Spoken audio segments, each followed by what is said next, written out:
This is chapter 19 of War Horse. But the war did not end. Instead, it seemed to move ever closer to us, and we heard once again the ominous rumble of gunfire. My convalescence was almost over now, and although still weak from my illness, I was already being used for light work around the vet's hospital. I worked in a team of 2, hauling hay and feed from the nearest station or pulling the dung cart around the yard. I felt fresh and eager for work once more.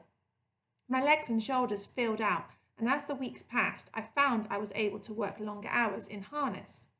Sergeant Thunder had detailed Albert to be with me whenever I was working, so that we were scarcely ever apart. But from time to time, though Albert, like all veterinary orderlies, would be dispatched to the front with the veterinary wagon to bring home the latest home casualties, and I would pine and fret, my head over the stable door, until I heard the echoing rumble of the wheels on the cobbles and saw his cheery wave as he came in under the archway and into the yard. In time I too went back to the war, back to the front line, back to the whine and roar of the shells that I had hoped I had left behind me forever. Fully recovered now and the pride of Major Martin and his veterinary unit, I was often used as the lead horse in the tandem team that hauled the veterinary wagon back and forth to the front. But Albert was always with me, and so I was never afraid of the guns. Like Topthorne before him, he seemed to sense that I needed a continual reminder that he was with me and protecting me. His soft, gentle voice, his songs and his whistling tunes held me steady as the shells came down. All the way there and back he would be talking to me to reassure me. Sometimes it would be of the war. David says Jerry's about to finish. Shot his bolt, he said one humming summer's day as we passed line upon line of infantry and cavalry going up to the front line. We were carrying an exhausted grey mare, a water carrier that had been rescued from the mud at the front. Fair knocked us for 6, he did, further up the line they say, but David says that was their last gasp, that once those Yankees find their fighting legs, and if we stand firm, then it could all be over by Christmas. I hope he's right, Joey. He usually is. Got a lot of respect for what David says. Everyone has. And sometimes he would talk of home and of his girl up in the village. Maisie Copperdick, she's called. Works in the milking parlour up Anstey's farm. And she bakes bread. Oh, Joey, she bakes bread like you've never tasted before. And even Mother says her pasties are the tastiest in the parish. Father says she's too good for me, but he doesn't mean it. He says it to please me. And she's got eyes as blue as cornflowers, hair as gold as ripe corn, and her skin smells like honeysuckle, except when she first comes out of the dairy. I keep well away from her then. I've told her all about you, Joey, and she was the only one mind, that says I was right to come here and find you. She didn't want me to go, don't think that. Cried her heart out at the station when I left, so she must love me a little bit, mustn't she? Come on, you silly you, say something. That's the only thing I've got against you, Joey. You're the best listener I've ever known, but I never know what the devil you're thinking. You just blink your eyes and waggle those ears of yours from east to west and south to north. I wish you could talk, Joey, I really do. Then one evening there was terrible news from the front, news that Albert's friend, David, had been killed, along with the other 2 horses that were hauling the veterinary wagon that day. A stray shell, Albert told me as he brought in the straw from my stable. That's what they said it was, one stray shell out of nowhere, and he's gone. I shall miss him, Joey. We shall both miss him, won't we? And he sat down in the straw in the corner of the stable. You know what he was, Joey, before the war? He had a fruit cart in London, outside Covent Garden. Thought the world of you, Joey. Told me very often. And he looked after me, Joey, like a brother he was to me. 20 years old. He had his whole life in front of him.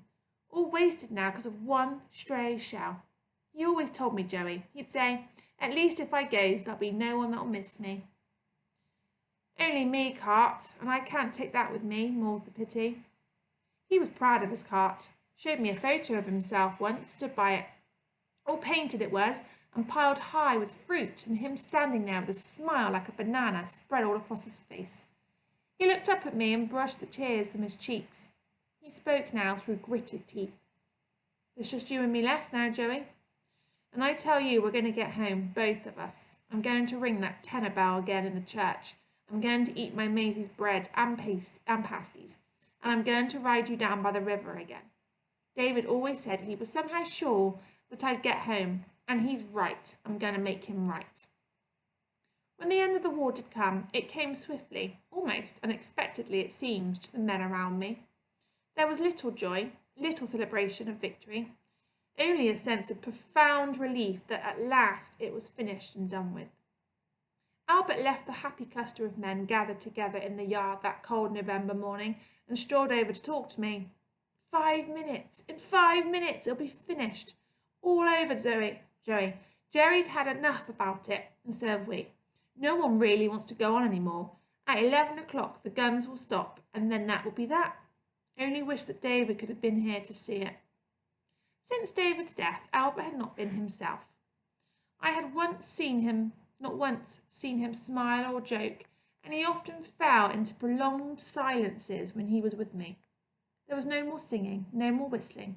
I tried all that I could to comfort him, resting my head on his shoulder and nickering gently to him, but he seemed quite inconsolable. Even the news that the war was finally ending brought no light back to his eyes.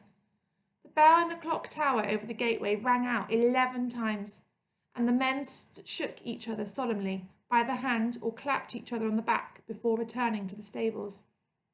The fruits of victory were to prove bitter, indeed for me, but to begin with the end of the war changed little. The veterinary hospital operated as it always had done, and the flow of sick and injured horses seemed rather to increase than to diminish. From the yard gate we saw the unending columns of fighting men marching jauntily back to the railway stations, and we looked on as the tanks and guns and wagons rolled by on their way home. But we were left where we were. Like the other men, Albert was becoming impatient. Like them, he wanted just to get back home as quickly as possible. Morning parade took place as usual every morning in the centre of the cobbled yard, followed by Major Martin's inspection of the horses in the stables. But one dreary, drizzly morning, with the wet cobbles shining grey in the early morning light, Major Martin did not inspect the stables as usual.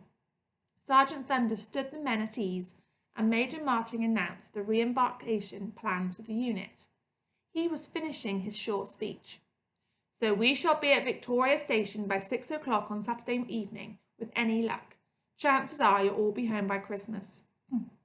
Permission to speak, sir, Sergeant Thunder ventured. Carry on, Sergeant. It's about the horses, sir, Sergeant Thunder said. I think the men would like to know what's going to happen with the horses. Will they be with us on the same ship, sir, or will they be coming along later? Major Martin shifted his feet and looked down at his boots. He spoke softly as if he did not want to be heard. No, Sergeant, he said. I'm afraid the horses won't be coming with us. There was an audible muttering of protest from the parading soldiers. You mean, sir? You mean that they'll be coming on a later ship? Said the sergeant. No, Sergeant, said the Major, slapping his side with his swagger stick. I don't mean that. I mean exactly what I said. I mean they will not be coming with us at all. The horses will be staying in France. Eh, sir? Said the sergeant. But how can they, sir? Who'll be looking after them? We've got cases here that need attention all day, every day. The Major nodded, his eyes still looking at the ground. You're not like what I have to tell you, he said. I'm afraid a decision has been taken to sell as many of the army's horses here in France. All the horses we have here are either sick or have been sick. It's not considered worthwhile to transport them back home. My orders are to hold a horse sale here in this courtyard tomorrow. A notice has already been posted in neighbouring towns to that effect. They are to be sold by auction. Auctioned off, sir? Are horses to be put under the hammer after all they've been through? The sergeant spoke politely, but only just. But you know what that means, sir. You know what will happen. Yes, Sergeant, said Major Martin. I know what will happen to them, but there's nothing anyone can do. We're in the army, Sergeant, and I don't have to remind you that orders are orders. But you know what they'll go for, said Sergeant Thunder, barely disguising the disgust in his voice. There's thousands of our horses out here in France, sir. War veterans they are. Do you mean to say that after looking after them, and after all they've been through, after all we've done for them, after all you've done for them, sir, they're to end up like that? I can't believe that, sir. Well, I'm afraid it does, said the Major stiffly. Some of them may end up as you suggest. I can't deny it, Sergeant. You've every right to be indignant, every right. I'm not too happy about it myself, as you can imagine.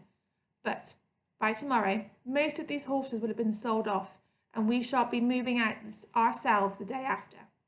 And you know, Sergeant, I know, and you know, there's not a blind thing we can do about it. Albert's voice rang across the yard. What, all of them, sir? Every one of them? Even Joey that we brought back from the dead? Even him? Major Martin said nothing, but turned on his heel and walked away.